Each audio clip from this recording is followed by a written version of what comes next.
everyone, it's Ty Slatter with GTA Sports, and welcome to a fresh edition of GTA's ISO mode. Make sure you follow GTA Sports Network and GTA Check on all social media platforms. Subscribe to our YouTube channel, GTA Sports, and don't forget GTASports.com for all things in the world of sports.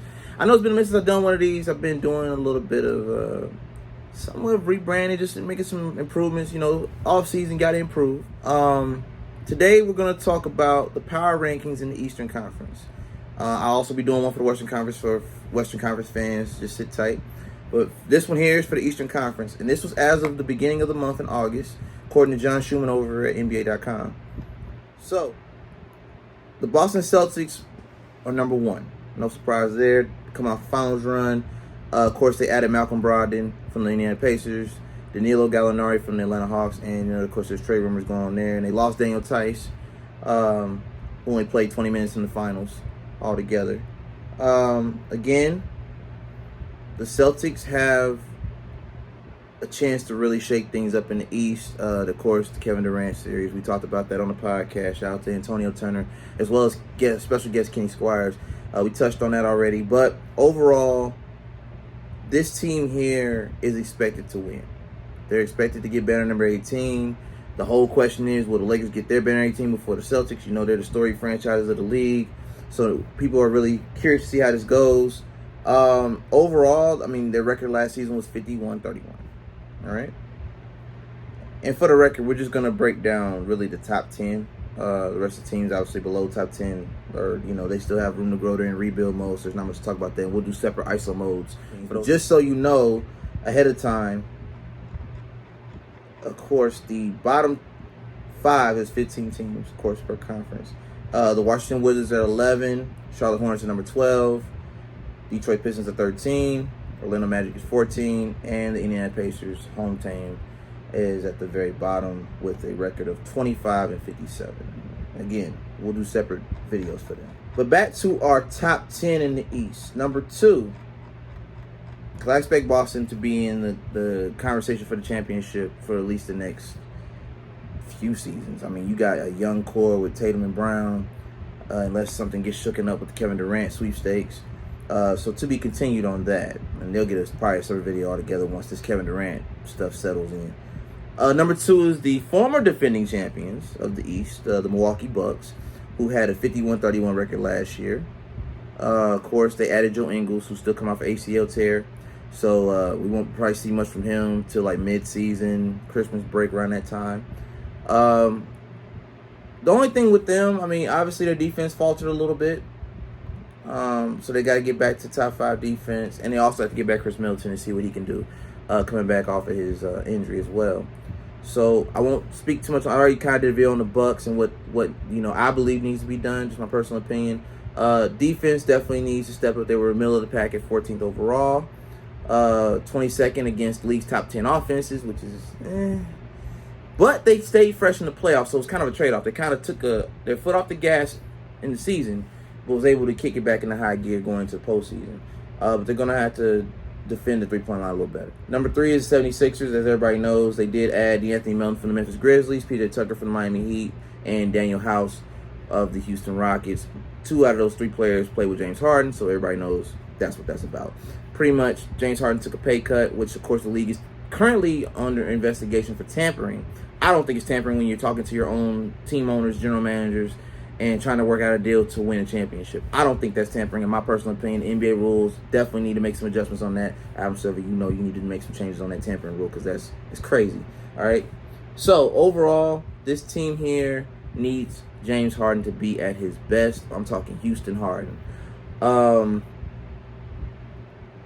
that really just makes them a championship contender.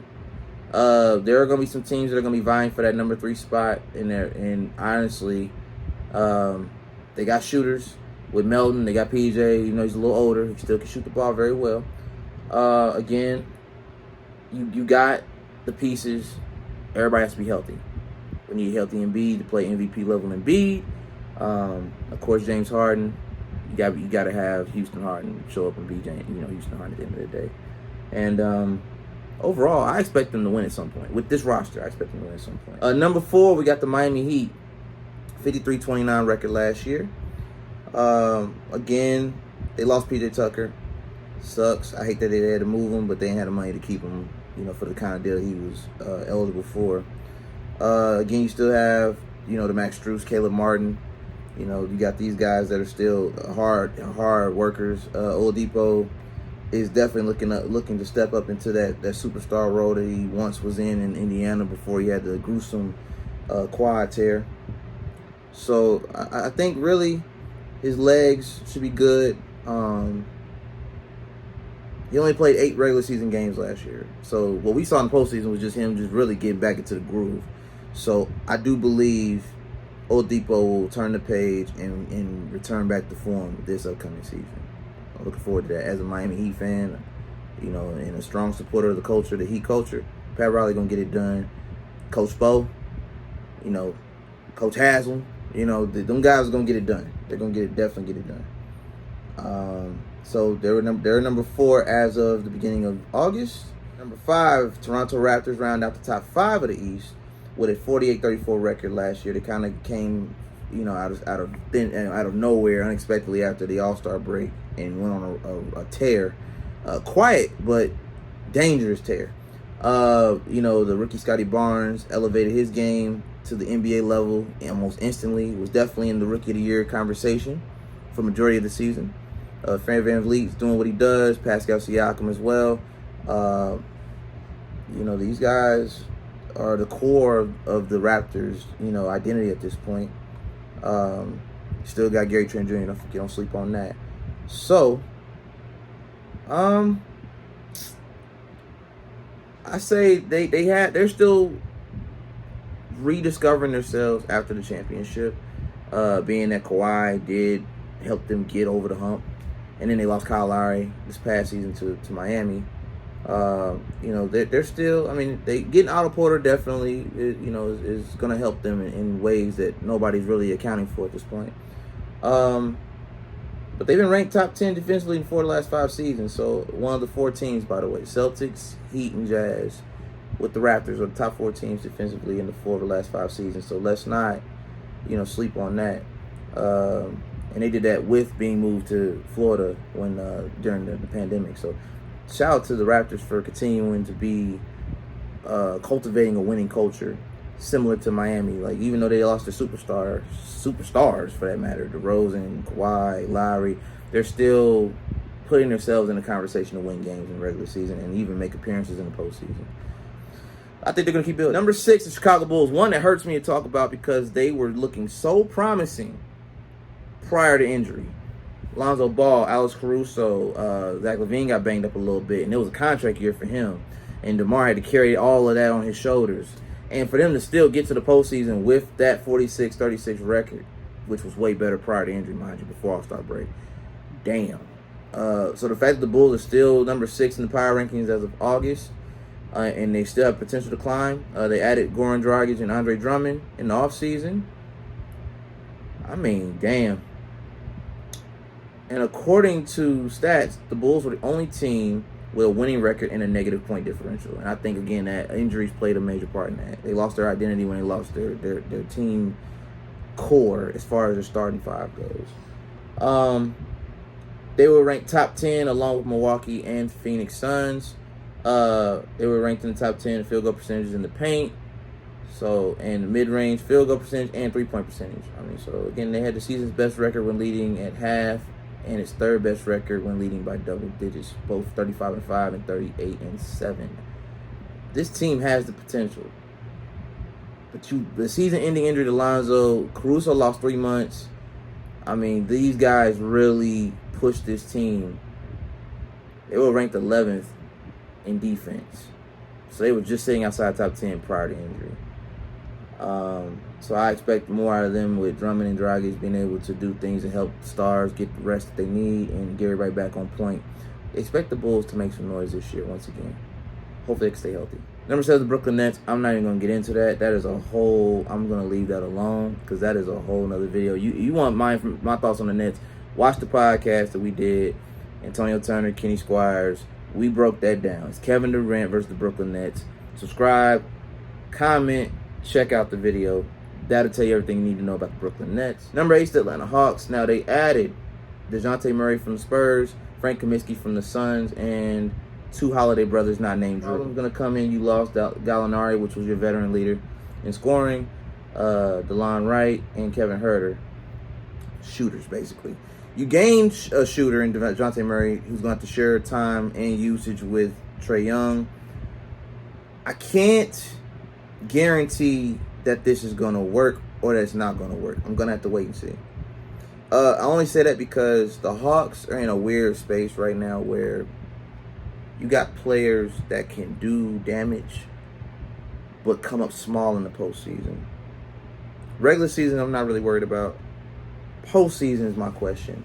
Can these young players, because Young is 24, Murray will be 26, Colin's 25, DeAndre Hunter's 24, and Onyeka Okongwu was 21. They have room to grow. They have to go through the process of learning, experience. The learning curve makes no exceptions. So I'm not going to make my prediction on where they'll fall this season yet, because youth and athleticism can get you places experience can't sometimes. Sometimes if the stars align just right, the youth of this team can carry them over some of the most experienced veterans. So I'm gonna leave that one open. We're going to see how they play together. Chemistry is key. Number 9 is the Cleveland Cavaliers, another team that was barraged by injuries post All-Star break. Had they not had the injuries, they would have made a postseason run last year. They had the energy, they had the talent. Injury bug got the best of them. And nobody expected them to have a 44-38 record. So if they don't even finish where they finished at, nobody saw that coming. Nobody saw the Bulls making the noise they made. I kind of did, only because I'm a Lonzo Ball fan. But the Cavaliers were the silent assassins in the East last year, prior to injury. Injuries shut that whole operation down, unfortunately. Rubio tore his ACL in December. LeVert was in and out, banged up a little bit. Colin Sexton got hurt. He's a restricted free agent. He's still on the board to possibly be moved if they don't match the contract. So the Cavs got some decisions to make. Training camp starts September 26th. So don't be surprised we see some shakeups in these teams that I'm mentioning right now. But to really wrap this thing up, I'm proud of this last team I'm about to mention before we wrap this. The New York Knicks round out the top 10 power rankings as of August. Congratulations to the New York Knicks for putting themselves back in the mix and making sure that people don't think that postseason run they made a year ago was a fluke. It wasn't. It wasn't. There's going to be some changes that still need to be made, but they already made some changes. They Kemba Walker's gone, Alec Burks and Nolan's Noel. You got in Jalen Brunson, paid $104 million to get him, and you got Isaiah Hartenstein. I like him. People don't know much about him.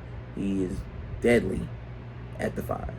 So don't be surprised if we see some serious shakeups with the New York Knicks this year, and they will be back in the postseason. I don't doubt that, because Julius Randle had a down year.